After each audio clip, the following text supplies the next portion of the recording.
Chapter 25 Crossing the Ocean.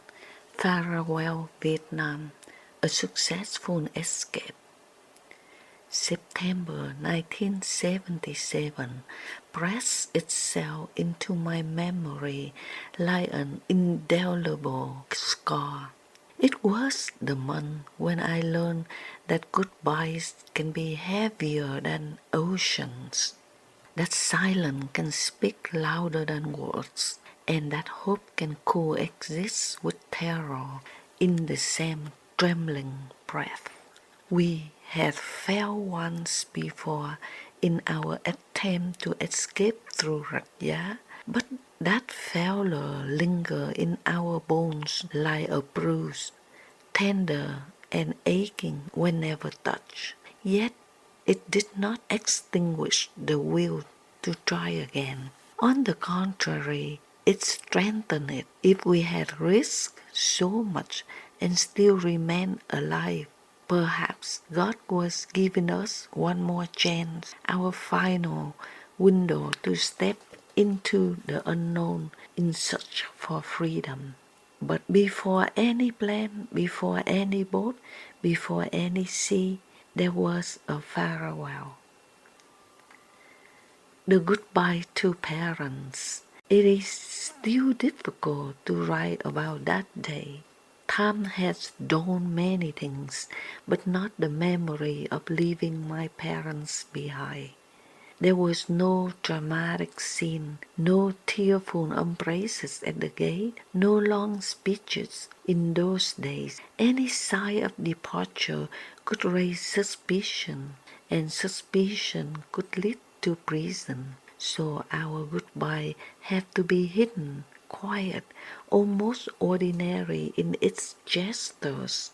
For the ordinariness was a mask beneath which beat the wild, terrified heart of a family about to be torn apart. I remember standing in a small front room, my bags at my side. My father sat across from me, his hands resting on his knees. He was a man of quiet strength, a man who had built a life through steady work and dignity. Now that dignity had been stripped by the new regime, but he still carried himself with a kind of silent pride. His eyes searched my face, not hurried, not frantic, but with a slow intensity of someone memorizing every feature. It felt like he was carving me into stone within his mind. The curve of my jaw, the shape of my eyes, the slight tremble in my hands. He said nothing, but the silence between us thundered. My mother, standing near the corner, held a folded handkerchief in her fingers. She kept pressing it, smoothing it, folding and unfolded, though it was already neat. It was her way of keeping her hands from shaking. When she finally approached me, she placed that handkerchief into my palm. She didn't say, "Use this or take this with you." She only pressed it gently. Her eyes locked on mine. It was as though she wanted me to carry a part of her, not something large or obvious. Inside the handkerchief was a tiny cross with the silver necklace and the green jade ring. They are the gifts to me from her love. I wanted to collapse into her arms, to bury my face in her shoulder and cry like a child again, but I couldn't. If I had done that, neither of us would have had the strength to let go. So I swallowed the sob rising in my throat, bit my lip until I tasted blood. I gave a small nod instead. My father, his voice was low, almost like a breath. "Be strong." 2 words, nothing more. But those 2 words became a shield I carried in the darkest moments ahead. My father finally spoke, but only once. When I turned to leave, my mother's hands brushed lightly against my shoulder. That touch lingered even as I stepped out the door, even as the air outside filled my lungs. It was the last thread connecting us, and when it slipped away, I felt a tearing inside me that no one else could see. I did not look back. If I had, I would not have been able to leave. The road to Rach Gia, the journey south, was both ordinary and extraordinary. Ordinary because buses and trucks still carry passengers, markets still bustle, and fields still stretch wide. Extraordinary because every mile carries us closer to danger and to possibility. My sister Thanh Tâm and I traveled together, though even then when we avoided speaking too much, words could betray us. Even whispers have weight. When we reached Rach Gia, we immediately separated. That was part of the plan, to scatter into different homes to avoid drawing suspicions. The house I stayed in was near the market, where the smell of fish sauce, seaweed, and wet earth blended into the air. The family who shelter me say little, their faces guarded but kind. They too carry the risk of imprisonment if discovered. I was told simply, "Wait, do not go out, someone will come." Waiting was its own kind of prison. Every knock at the door made my pulse race. Every shout on the street made me wonder if the police had come. I tried to keep my hands busy, folding and unfolding the small handkerchief my mother had given me, touching the necklace with the cross to keep faith. The handkerchief smelled faintly of her, and whenever the fear grew too strong, I pressed it to my face and breathed deeply as though inhaling courage. The night of the departure, finally the signal came. I lifted a container of food to anyone watching. I was just a god bringing food to the fishermen. My heart pounded so loudly I fear others would hear it. I walked steadily, eyes lower, each step heavy with threat. The shoreline was alive with usual activity of boats and men. I spotted the figure waiting, a man in worn clothes who gave the slightest nod. I stepped into the boat. Without a word, he lifted the lid of the fish compartment on the boat. This was the moment. I jumped in. Darkness swallowed me instantly. The lid closed above, leaving only a thin crack of air. The stench was overwhelming. Fish smelled damn good.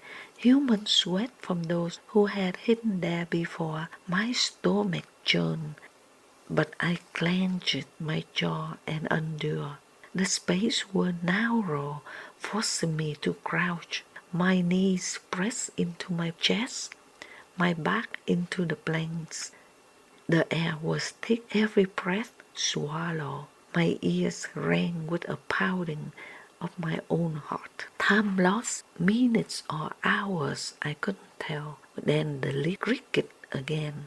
Another body slipped in beside me, then another. The air grew warmer, fouler. The space shrank with each arrival. Then came the miracle. A hand brushed my trembling. A face appeared in a sliver of dim light. My sister Thanh Loan. It was quite a surprise. I didn't expect to see her here with me. I wasn't told that she came with us. We recognized each other instantly. Tears welled, spilling silently down our cheeks. We dared not to speak. dare not to make a sound. We only clasped each other's hand tightly, squeezing as though to say, I'm so glad you are here. We are alive. We are together. More people came. Soon I learned that my sister Thanh Tâm was also aboard, that Anh Thông was the captain, and that little Tina was hidden in a different compartment. Our family, joined together by fate, crouched in the belly of the boat like fugitives of the earth itself. Life in the darkness, the boat left the shore under the cover of night. Above, Anh Thông played his role, steering as though heading for his usual catch. Below, we became shadows, breathing carefully, silent as stones. Days blurred together, the air was suffocating, my head spun from the stench and the lack of oxygen. Every cup was stippler, every movement calculated. Our bodies ached from being pressed together, knees against backs, shoulders against walls. Sweat dripped, mingling with the foul air. Yet in the dark, we created a language of survival. A squeeze of hand meant reassurance. A shifting of weight meant I'm here. A sight meant I endure.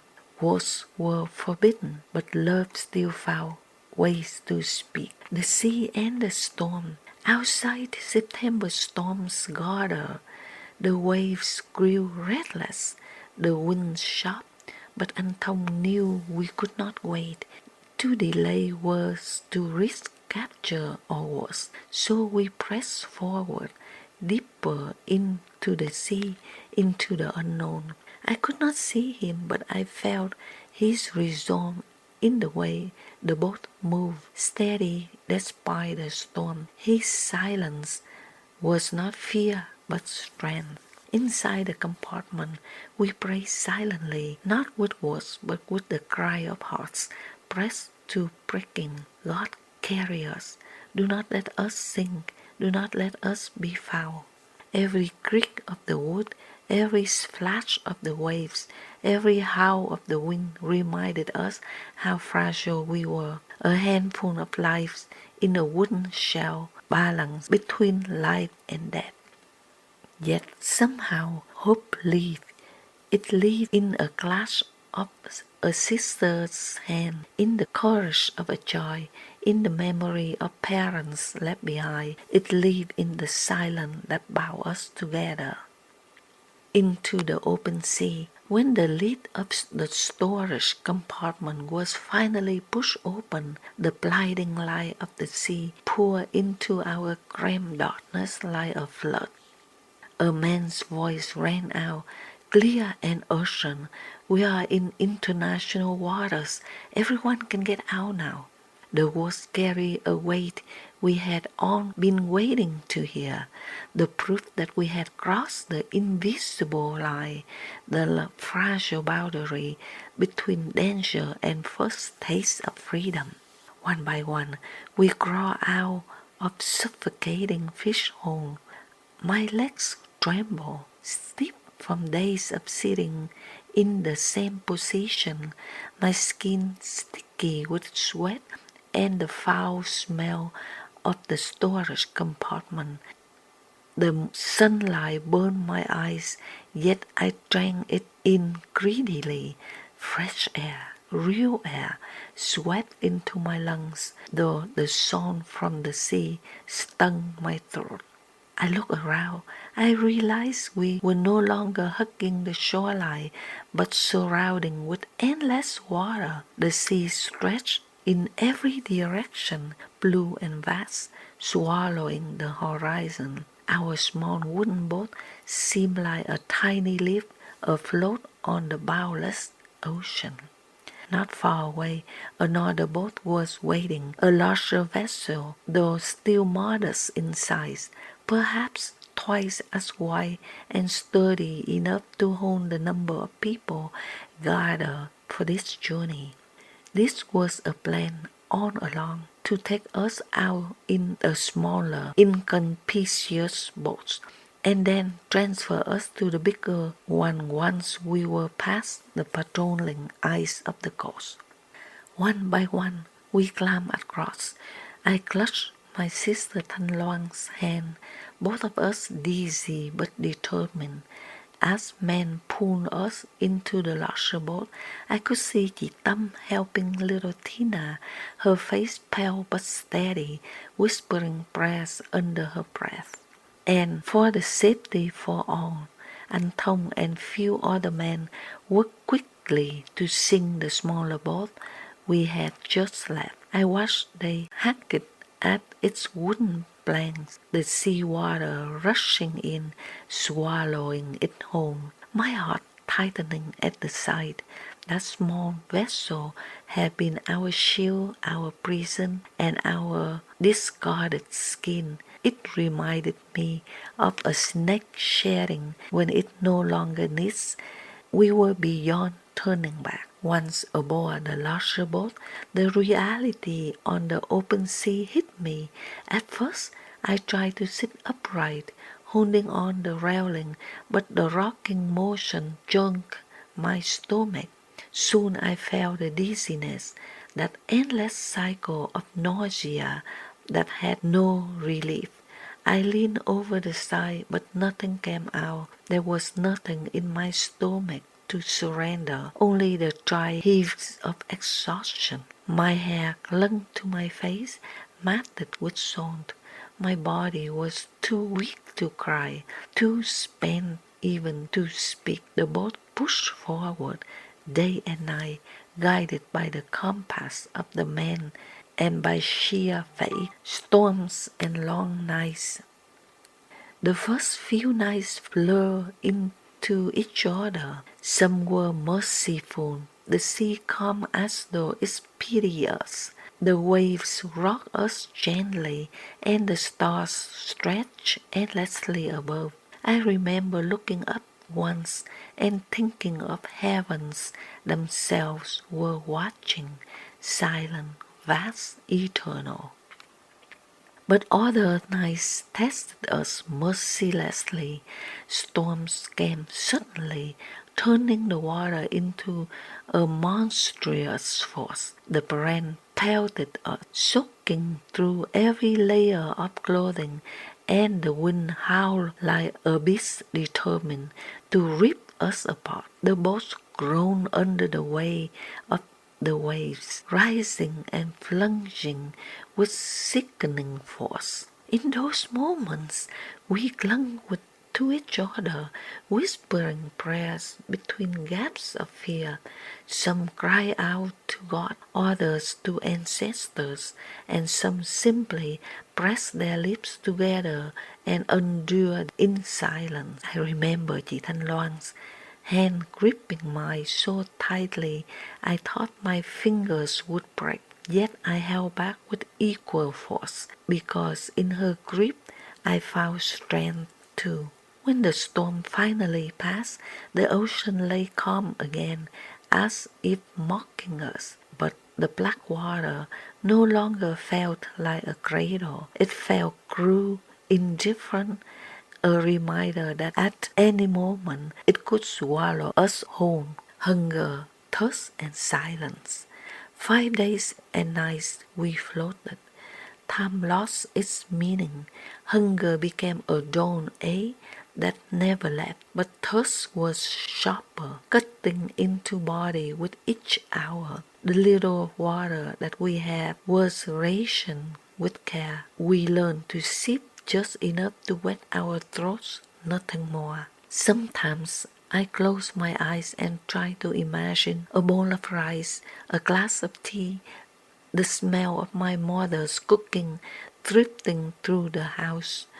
But the more I imagine, the more unbearable the hunger became. So I learned not to imagine, to let my mind grow numb. Conversation grew rare.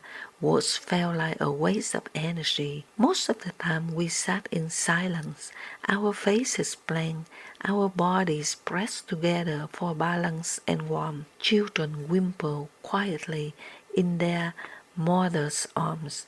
Men stared into horizon, watching for signs of ships, of land, of anything at all. The Panama ship on the fifth day, as morning sun rose faintly, we saw it, a massive silhouette on the horizon, a ship, a real ship towering over the waves like a mountain of steel. Our boat erupted with cries, and Thong, quick to act, grabbed a white piece of cloth, tied it to a pole, and waved with all his strength. His voice rose above the wind, shouted SOS in desperation. The sight of him, standing firm despite his exhaustion, filled us with a fragile hope. The ship slowed, turning toward us. It was a Panama vessel, its flag fluttering above. When it drew closer, the immensity of it overwhelmed me. Its sides were like walls of iron, dwarfing our fragile wooden craft. And Tom climbed aboard their ladder, waving and calling out. We watched breathless as he disappeared into their deck. Minutes passed like hours. I imagined everything at once, that they might welcome us, that they might turn us away, they might even cast him into the sea. Finally, he returned, shouting across the waves. The ship's crew had given him water and spoken with him at length. They could not take us, rules forbade it, but they pointed the way to safety. They unfolded a map showing him where Malaysia lay, where the Pulatanga refugee camp could be found.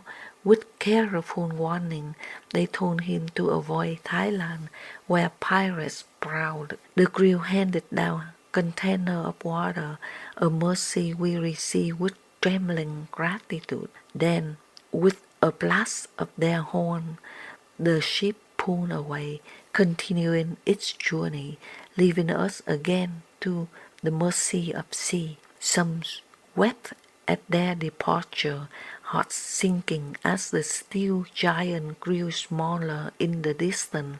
But others, like me, felt a new reason steering. We had a direction now, a destination, and that was worth more than gold. Toward the horizon, arriving at Pulatanga, with the map bloodshot in his hands, and Tom guided us onward. His eyes burned with determination, though he knew his body was as weary as ours. Every adjustment of the steering wheel was an act of fate, carrying us toward the unseen horizon. And then, after another endless day, a cry rose from the front of the boat. Land! I see land!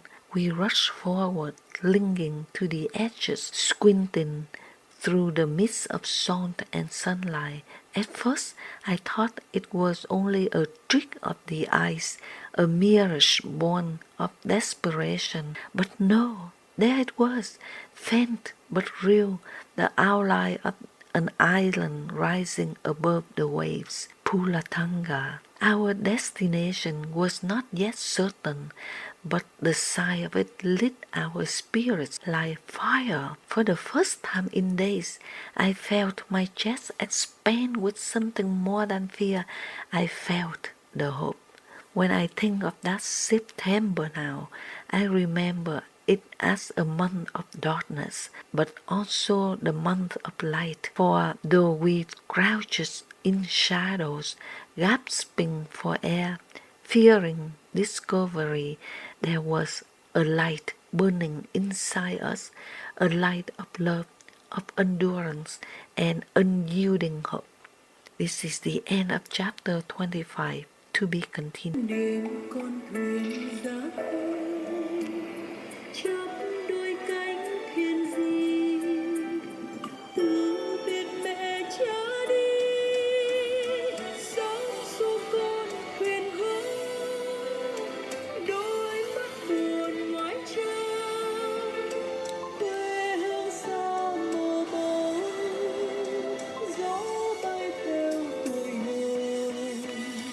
trời xanh cao vời vợi trên con thuyền nhỏ bé, biển đêm lạnh môi khô đắm chìm trong giấc mơ. Thuyền trôi đi mãi con sóng cuộn lấy đây, bao nhiêu ngày nắng lên, bao nhiêu đêm nghẹn ngào, đàn ca trong biển mặn vui đùa cùng con sông. Thuyền nan trên biển rộng, đất hứa mãi còn trông. Tôi cùng em vượt biển, ngọn sóng xô vào tàu, phận thuyền nhân khốn khổ, vàng sóng vỗ mộng mãi. Ôi thèm lấy chai ngọt, thèm một giọt nước trâu, thân xác nghe dạ rời chập chờn cơn ác mộng. Tôi cùng em khấn nguyện, tôi cùng em ước mong, mong con thuyền bé bỏng đến bên bờ bình an.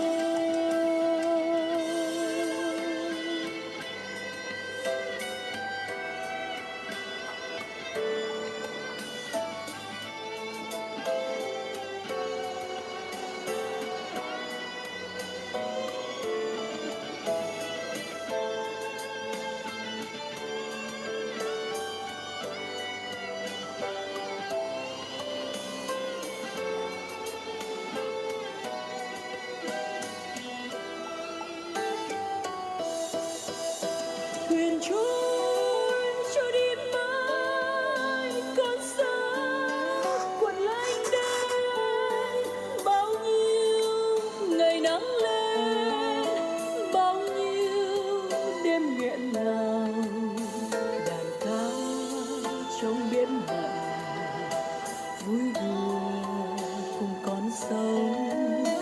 Thuyền nan trên biển rộng, đất hứa mãi còn trông.